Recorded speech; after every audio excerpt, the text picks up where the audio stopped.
Pairing live stream. Smile. Put your lipstick on.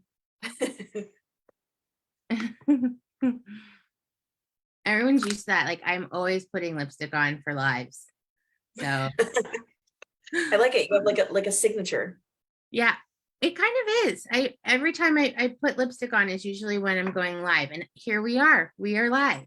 So hi, everyone. Welcome to the Women Who Soar Womenssgiving 6-week series, where I'm featuring some amazing women right before Thanksgiving, hence the pun of Womenssgiving.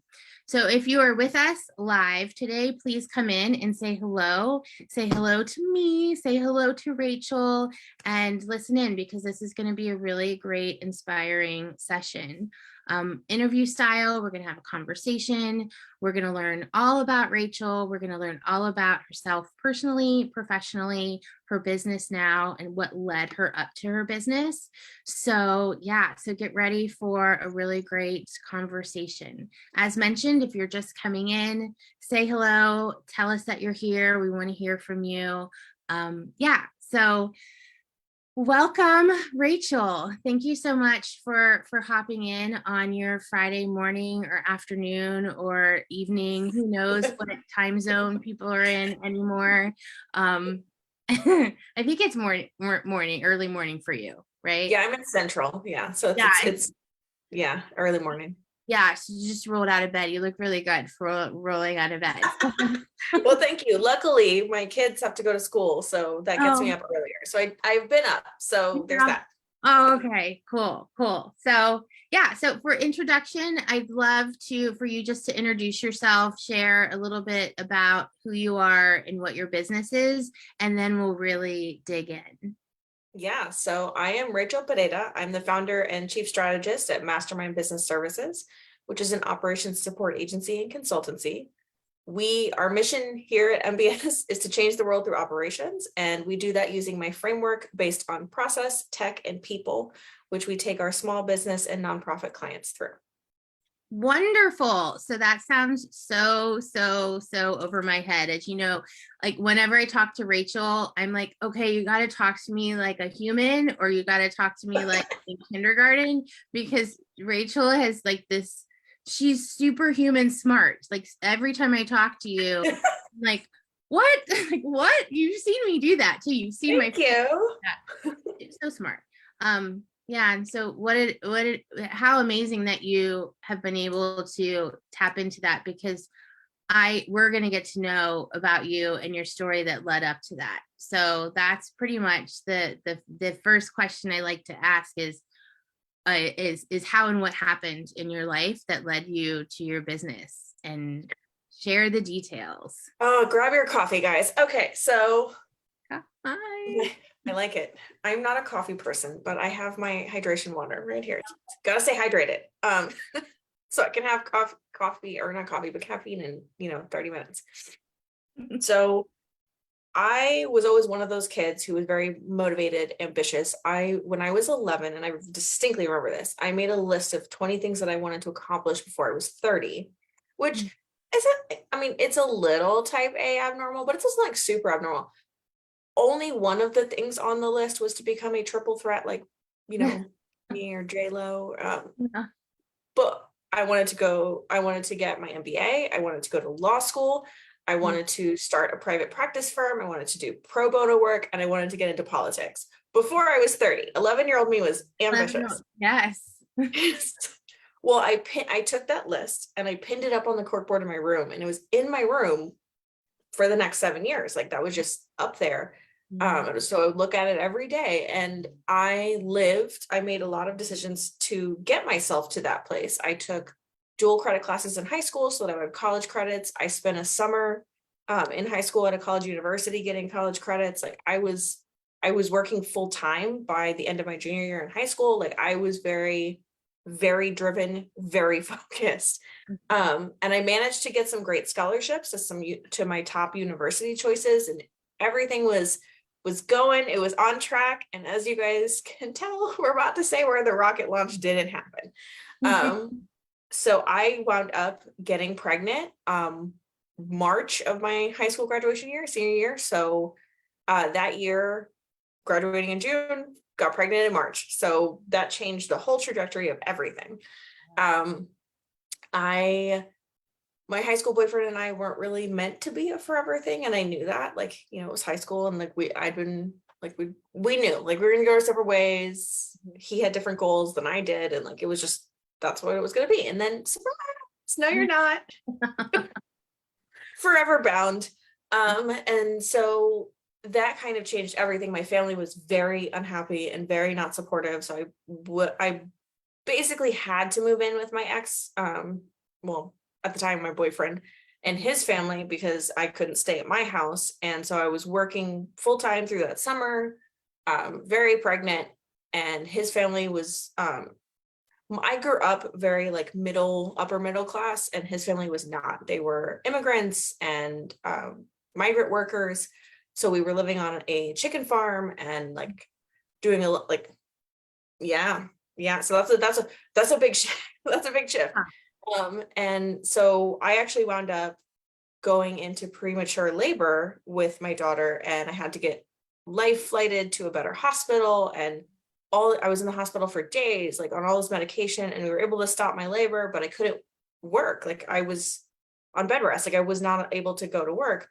And that was very frustrating because we needed that money. Yeah. And also I am not good at being still. That is something I'm very not good at. And so those few months were very difficult. And then when my daughter was born, I'd already been home from bed rest. So it just made sense. Like, how are we going to put her, who's going to watch her? So I stayed home and my ex worked, and it was just always very different. Like, there's just never enough money. Like, if I feel like, and there's never enough money when you have a new baby. Like, it doesn't matter how rich you are. Like, it feels like there's always that like pressure of never enough money. I've heard that from a lot of mothers I've talked to who waited longer to have kids. But we wound up getting married March of the next year, and I worked to save up enough money from his paychecks so we could move back to Austin, because I went to high school out in a tiny country town and hated it, and I wanted to come back to the city and the suburbs and like just what the environment I had known most of my life. So we moved back up here, and then lo and behold, got pregnant with my second daughter the next year. Yep, baby number 2. There's a reason why Texas ranks one of the highest states in the nation for not just teen moms, but second time teen moms. There's a reason. So we were struggling. It was hard. There was a period of time where my ex was only making $600 a month and our rent was $425. Wow. And when I look back, I don't understand how I made that work. And my ex was very traditional Mexican like mindset. So it was very much like that was my problem, not his. Like, figuring out, he made the $600. I have to figure out how to make it work. And that's not enough food for a family of 4. That's not enough to pay rent. It's not enough to pay a car payment. Like, it was a whole ass mess. So the polarity just in the socioeconomic status and the way that I was living was very clear to me, because I came from a place of abundance and went to a place where just lack. And that's done. You'll see this show up later in my professional journey. That mindset, that money scarcity, that it could all go away tomorrow, has been a constant of one of the issues that I work on regularly as a business owner, because that's what it felt like. It felt like I had everything, and then the rug went poof, and then lost everything. And so it was very jarring, and very difficult. So I wasn't able to go to college with all the scholarships that I had, because I would have to live in their unwed mother's dorm, and that was an extra $4,000 that this unwed mother did not have. So I had to give up a $60,000 scholarship to my dream university, which was so painful. And I wound up, like, I don't have my college degree. I still have all the credits that I worked for. I've done some more classes since, but it's just become something that, as I've gone along my business journey, I've realized is not critical for me, for the work I'm doing. Like, I have so much experience. I've been working since I was 14. Like, I'm in my 30s now. It's very like, it is what it is now. I'm pursuing certifications and additional classes to further my technical knowledge on some subjects that come up, but I am not letting the lack of degree weigh me down anymore. Yeah, it's been a wild journey.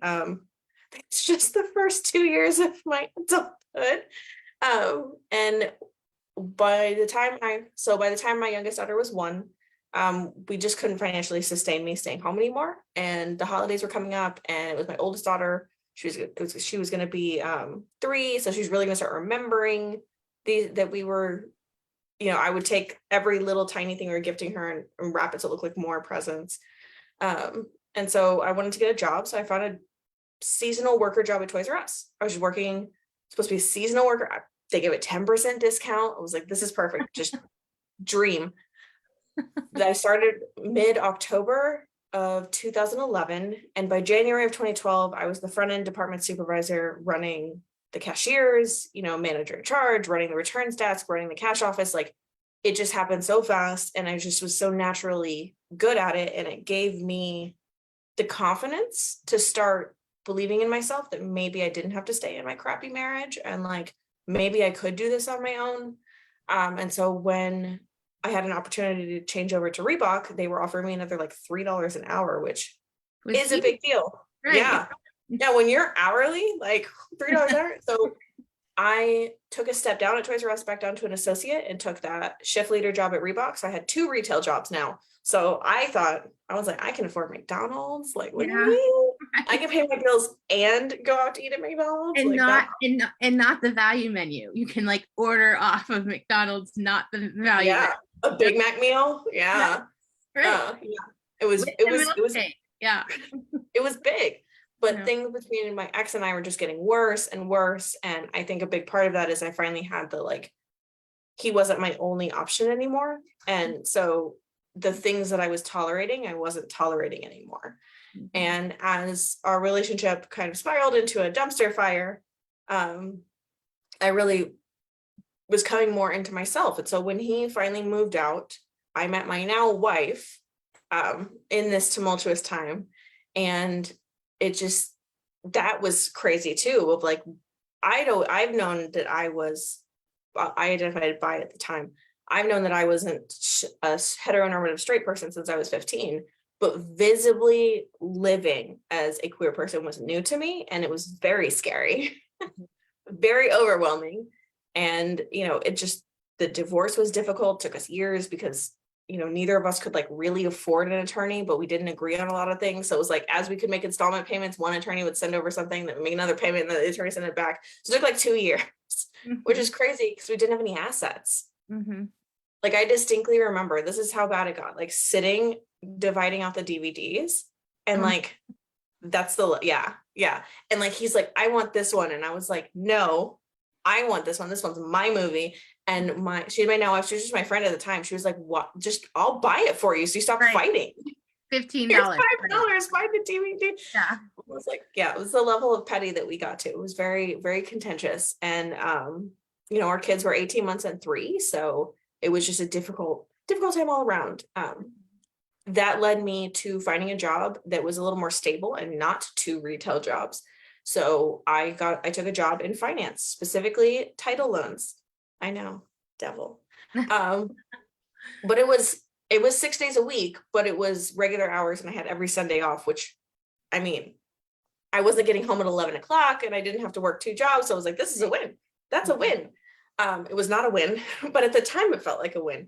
And I think the pay for that was $37,500 a year, which for a retail worker, I was like, ooh, that's big money. Right. Mm-hmm. Yeah, that's pay bills money. And there was the promise of bonuses. And so coming into that was just very overwhelming. Not the work itself, so to speak, but just it felt like a big lifestyle change of working multiple jobs and stuff. I've always been a chronic like side hustler. And so even as I worked my way through finance and into my next consumer lending job, like I still had side hustles. Like I was an Uber Eats driver, and I did back office. I was like a back office clerk for a florist shop. And so I did day of event coordinating for weddings. Like I've done all these random, I used to do flyering for realtors. Like I've done all of these random things just to make an extra buck. And it took me a really long time coming into entrepreneurship 2020 to really understand that was also detrimental to me. Like, while it felt like it was good at the time, it was tapping into those scarcity money mindset pieces. and keeping me perpetually working. So rest was never an option. Mhm. It was a lot. I'm going to pause my monologue and take a sip and give you a chance to say something. Oh, I have a crazy amount list of questions, but I will have you just take me to 2020 and how you got into 2020, how you got into your business, and then I'll let you pause and ask questions. Yeah. So I started freelancing as a virtual assistant in January 2020. Actually, Tasha Booth of the Launch Guild, I was listening to her podcast, how she did that on the way into my regular job. I didn't know the online business world existed. Like, really, had no idea this whole ecosystem was out here. And so when I found her podcast, 'cause I was searching for women's business podcasts, and I just liked her style. And so I started listening. I was also listening to Chris Gillibo's Side Hustle School a lot. Like, I was really trying to find where my path to a little more time freedom and monetary freedom would be. Because at the time, my wife and I were doing the Dave Ramsey, like trying to get completely debt free, buy our first house, do all of these things. And so I was like, I need some more revenue streams. And so I started freelancing as a virtual assistant. I found my first job on Upwork, which wound up being for a local real estate broker. And so I was finding all the addresses for him and then handwriting all the envelopes and stuffing them and mailing them. And that killed my hands. But it was steady money because I would work really hard. So it was like an extra $200 a week. And then I started finding additional like VA jobs on Upwork. And I did that for several months. And then the pandemic hit and I spent April. So my 30th birthday was March of 2020. And literally the next week is when everything shut down. And so I just remember like, that's also when I happened to refine that list from when I was 11 and how I've accomplished none of those things. And so it was just like, I spent the last half of March and all of April, like full honestly, just like laying on the couch. Like I did the bare minimum at my corporate job. We were remote, like couldn't take on new clients. I was just like, the world is ending. Nothing even matters. Blech. And so when I was able to pick myself back up, I was already in the online space. I started doing more research because VA work just wasn't it. And that's when I discovered OBMs or online business managers, director of operations or DOOs. And I started finding that world. And in my head, I thought the corporate ladder, right? I was a VA, so I need to be an OBM. Then I could be a DOO. Then I can, keep going. Like that was the trajectory I thought I had to take. I didn't realize like I'm my own business owner. I can do whatever I want. Mm-hmm. And so I did an OBM course and then I joined the DOO certification. And really what I got out of these things was just the validation that I think I was looking for, that I did have the experience and the knowledge. And so that's October 1st of 2020. I was full-time in my business and I've been full-time ever since with, just really focused on operation, strategy, and execution. So to keep that going, OBM, DOO, and the whole time you're really the CEO. So for people that don't have any idea what OBM or DOO is, what is that? Yeah, so OBM or online business manager, think of them as your day-to-day manager. So if you had a storefront, they would be your store manager. They're coming in and they're helping you manage the day-to-day pieces of your business, the people involved, the projects, the launches, all of those things that you're doing. A DOO would be next step up. So like general manager, helping you come up with the strategic plans, hiring, developing team members, the longer term, bigger picture thought work. And that so I say this is my interpretation. In the online world, it's still a wild, wild west space of like anyone can call themselves an OBM or a DOO or a VA for anything at any level. So for me, that is my interpretation. And when you say online space, for some of the women that are brand new, like you were, to the online space, what do you know the online space to be consisted of? So the online space is anyone whose business is online and primarily serves other digitally based businesses, so other online businesses. It's predominantly coaches, course creators, service providers. There are a lot of also e-commerce. I work specifically with service providers, so I'm not as familiar with the e-commerce niche, but there is that, people who sell products online or e-commerce as well. Yeah. Okay, thanks for, yeah, because the jargon of the space, sometimes not everybody is in that space and knows what that means. So this whole scarcity mindset, you've been through it, so have I. You know, my daughters were 6 weeks and 2 years old when I got a divorce. And so same thing, 18 months and 3 years. And I was 25, so I was in my 20s too. And I was like, I don't want to have that rug pulled underneath. So I will take what I can get to make sure that these kids are taken care of and I can feel safe and secure. And um, jumped into the banking world at a really young age. And thought that the title was the big deal. If I got the SVP title, then I would totally feel secure. And for sure, I'd feel secure then. And it was exact opposite. I actually was feeling like anxiety and panic like I had never felt before because of the role itself, because of what the job entailed. So even with that, even with making a lot of money and having the title, I still had scarcity mindset, but it was enhanced, like total fear. And it was the biggest fear. Like when I lost my job, that was it.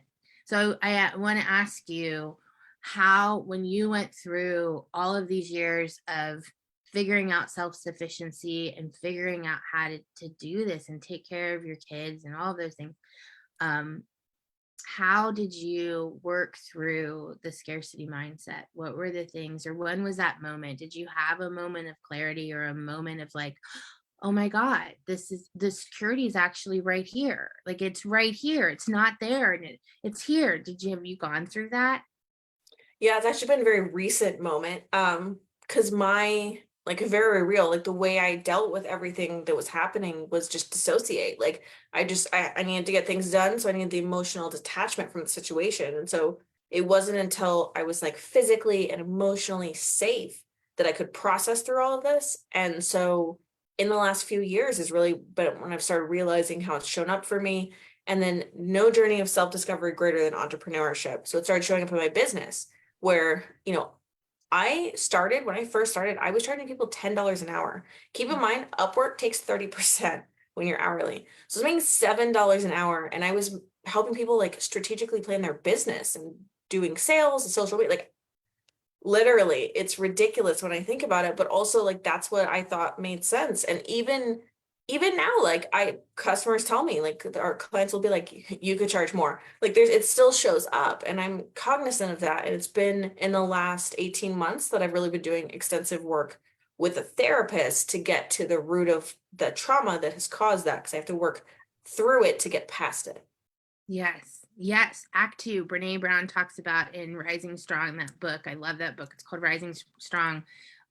Your success through Act Two. And we have to go through Act Two to get to Act Three. And a lot of the Act Two is just muck. Like we're trudging, we're trudging through it. But then there's all these blessings beyond. So I totally agree with that. Options.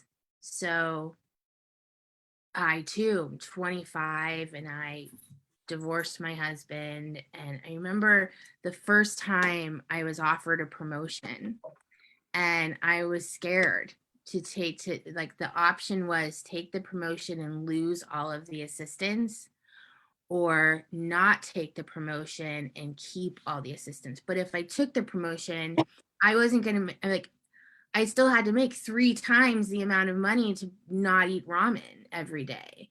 So I chose the promotion, right? Like I chose it anyway. And that was the option. So what what were some of those options that you decided to take that leap, even though it was a risk? Because there was this safety if you didn't, but the safety was probably not actually safe.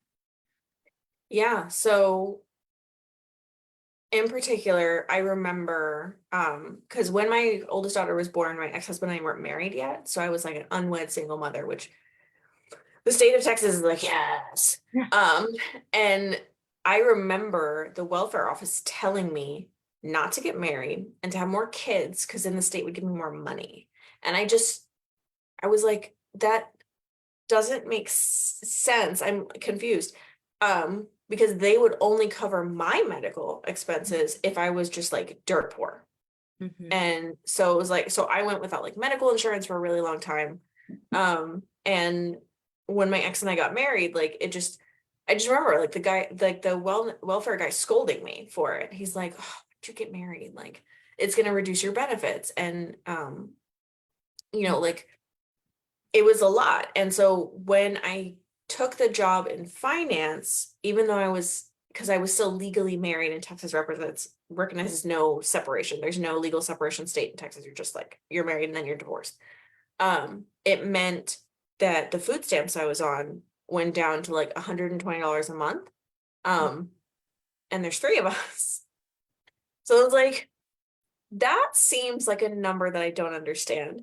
And at the time, I was like $37,000, $37,500. I still remember, gross. I was like, this will be fine. Like, we'll make it work. No, it's like Mhm. a few moments later in my SpongeBob voice, like she did not make it work. It was painful, and so there were still days where I would go days without eating because we just didn't have the food, and I had toddlers to feed. And it was very hard, but like people around me could tell, like I was a full-grown adult who'd had two children wearing girls' size pants because I was so thin. Like I just didn't eat. When do you eat? And so, I would have friends who would like buy me like $1 cheeseburger or something occasionally. But it was very like taking that move and moving into finance, like I knew I had to. I knew I had to do it, but losing that security of the food stamps like was very hard. And I can see how it's very hard for someone to get out of that cycle because they want you in it, but that's a whole separate conversation. It is. Um, And we don't have to go all the way down that rabbit hole, but socioeconomic, like when you said that the fella said have more kids and stay dirt poor, like I could feel the fire coming out of my ears. Like I could feel the bra coming off. Like, yes. oh, that just makes me so angry. Who tells an 18-year-old that? Like, I grew up and I come from a privileged background. So like I had good education. My mom had a college degree. My dad went to technical school. Like they taught me a lot. And so I understood a lot about money. Like my dad taught Financial Peace University. And so like I had all this background. So I knew the advice was stupid. But Mhm. when you're 18 and you're a single mom, like, and you have all these things going on, like if someone's telling you, hey, I can get you more money if you just like don't marry your baby daddy and have more kids, like Mhm. I could see how people could make that choice. And it sounds ridiculous now to like a room full of adults, but like when you're 18 in that situation, you're not thinking clearly and your brain isn't even fully developed. So Right. yes, it's just a whole So feminist. like even with your conditioned product of your environment, educated background, parents and you, there was still this like thought, should I do that? So think about all of the women out there that didn't have that upbringing and didn't have, yes. So we're still Yes. teaching this. The $7 an hour thing, I can beat you, because I gave it away for free. I gave Mm, it away for free. And I would say, I'm just doing the right thing. I'm doing the right thing. This is how we help each other. Well, giving it away for free has never helped, is not helping each other, right? Our worth is actually like in Rachel's book, right? As soon as you open up, we should all be millionaires. It talks about Martin Luther King saying the only way we impact change is through power, and power comes from money. And so if we're doing everything for free as women, we are not impacting change. yep. All women, if we are doing things for free, we're not impacting change. So I'm not saying that you go home today and say to your kids, you have to pay me to make dinner tonight. But the free, like all of the free stuff that you're doing, that you're saying, well, it's just the right thing to do, it's actually not. You're hindering our entire genre. You're hindering us as women to continue to give things away for free. Yeah, it's So diluting our power as a gender. Absolutely. Thank you. You said it so much better than I did. Thank you.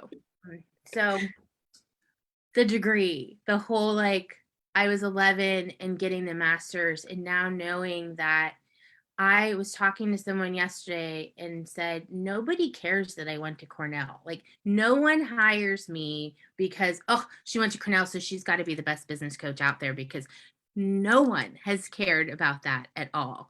So, do you still find yourself, yourself saying, gosh, I wish I had that degree because of what you think people think, or have you gotten past that? And if so, how? Just this year, actually. I feel like I'm over that hump. And I was working with a business coach, and I was like, okay, I need to set aside some like time and money so I can go finish my degree. And she's like, why? She's like, are you not successfully running a business? Like, what do you want to gain from this? And I was like, and so when we finally boiled down, like it was me, I did not yell at her, but it was a little close. I was like, fine, it's because I need that validation. And I feel like it feels like I felt like it was a big flashing red symbol over my head that said teen mom, can't do it. She didn't finish college. Like I felt like I was carrying that as like a disclaimer to people because I didn't have a college degree. Like people, even one, that they care, or two, that they would know no college degree equals teen mom, Mhm. that weight. And so realizing that it was about me looking for validation, I was like, there's other ways that are cheaper to get it. And then doing more research on so many of my friends or colleagues have grown up in my generation. Like we were sold this dream of college equals financial wellness and stability, and now they have $100,000 student loan debt, and they're making payments that are more than my mortgage, and I don't have that. So it's actually given me a leg up Mhm. in that scenario of like not having the debt. And so now it's different. Like I'm planning next year to go take some classes around human resources to get the more technical compliance pieces, because I have the lived experience, but I want to add in the technical pieces. Mhm. And going to expand my DEI understanding, not because I need some certificate, but because I want to understand it from a different point of view. And just like getting all of these things has become more priority to me than finishing my degree, because I realized the center of finishing my degree was about validation from my peers and not Mhm. needing the knowledge. Mhm. Yeah, I love that. I I wanted you to talk because you were the teen mom. Like that was important to me, that I wanted women to see that they have options no matter what their circumstances were throughout their youth and 20s. That's what I look at. I look at that strength and the ability to walk through those trials and hardships. That's the real, and that's what's so important for people to see. I really don't care about the Ivy League schooling at all. And that's the same thing with my kids too. My kids, I mean, I have one in college because she wanted to go and that's what she wants to do. And then I have one that's seeking elsewhere. So, and it didn't, like, them watching their mom work, like them watching their mom in this high profile corporate job, they didn't want to go into corporate. They were like, and it was the same with me. My mom was a director of nursing. She was in healthcare, and I knew like there was no way I wanted to do that. Products of our environment, I watched that. So yeah, that's so interesting. So how do people work with you, and who do you work with, and why do they work with you? That's a lot of questions in one. Okay, so how do people work with me is there's options to work with me one-to-one or to work with my agency and myself. So the way that what that looks like is if you are scaling your small business, scaling a nonprofit, you have a startup, and you're looking for really help stabilizing your business so that it can support the weight of scaling, that's where we come in. So we work with your business on getting your core processes. So things like, how are you finding clients? How are you delivering services to them? How are you onboarding team members? Like what makes your business tick? getting those organized for you and like fully mapped out, and then looking at your tech stack. What tech would work best with your processes? How can we automate this to make your life easier? And then evaluating the team you need to grow. And I work with people on leadership development and just the strategic piece. So if you're listening and you are a small business owner and you're just like, I wish I had another brain in my business, that's what I do. So I offer like one-to-one, it's fractional COO consulting. So I'll work with you in your business. We'll do strategic planning. We'll talk through the hard stuff. So things like terminating team members or employees, things like, working on a new offer suite, things like developing your business, making decisions on tech, or like, should we invest, like all of those thought leadership pieces that you need in your business. It's so much better when you have someone to share that mental load with. And that's what I do one-to-one with my clients. So the agency will do the execution, we'll do the planning, we will do it all, like all of that in a longer term project basis. And then I work with people one-to-one in a smaller capacity on the strategic planning and just sharing that mental load that running a business has. So if you are, if you're a CEO in a service industry, coaching, course creators, consultants, and more service, and you're looking at your infrastructure of your business. So you're the CEO, and then the infrastructure is CFO, COO, right, and then marketing director and sales team, customer service, operations, and then what you sell, your product, your offer. Right now you may feel like you're like all of those things and you have no idea. So where in that map of infrastructure do you really ideally help clients with? Like where in there are you like, this is where I'm strong and we'll come in and help you? Yeah, so in that operations piece, operations really is the foundation of well, with the caveat, if you can't sell, you don't have a business. Right. So once you've tackled the sales hurdle, or you're working with Dora on it, then operations is really the foundation that the rest of your business is built on. So as you're doing the sales, it's coming in. Operations is how you're delivering it. Operations is how you're growing it, how you're delegating it, how you're making sure that you're, these things don't fall apart. And so it's interesting because a lot of people think marketing and sales are the same thing, and they're not. But operations and marketing aren't the same things either. So if I really had to silo it off, finance is in operations, and then you have sales and sales, marketing, operations, finance, and all of those pieces need to work together at each stage of your business. And so we come in to build operations foundations for businesses who are ready to scale. So you're looking at your business, you're like, I want to throw gas on this fire, but I'm not sure if I could support adding more clients. That's when you call us. I love that. And you're like the drawing like of that tree. Like you have to have the drawing, otherwise it's like Jello all over the counter that just doesn't have any foundation at all. Love that. Yep.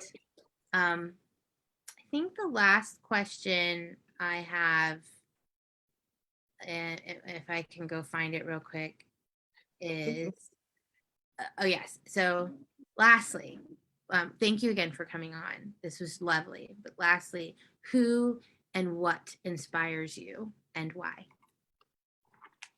Ooh, that's a deep question. So I want to do the mom thing and say my kids, and it's partially true. And also say I've inspired myself to a degree of coming through this. Like if I can, like my signature talk that I'm working on is from Teen Mom to CEO. And if I can do it, you can do it. And that's been very inspirational. And then I've surrounded myself with incredible women and role models who I really look up to. I'm really loving Lovey Ajayi Jones, like her book Professional Troublemaker has just been on repeat. Brene Brown, Glennon Doyle, Rachel Rogers, they have all been very helpful to me as like professional and personal development work.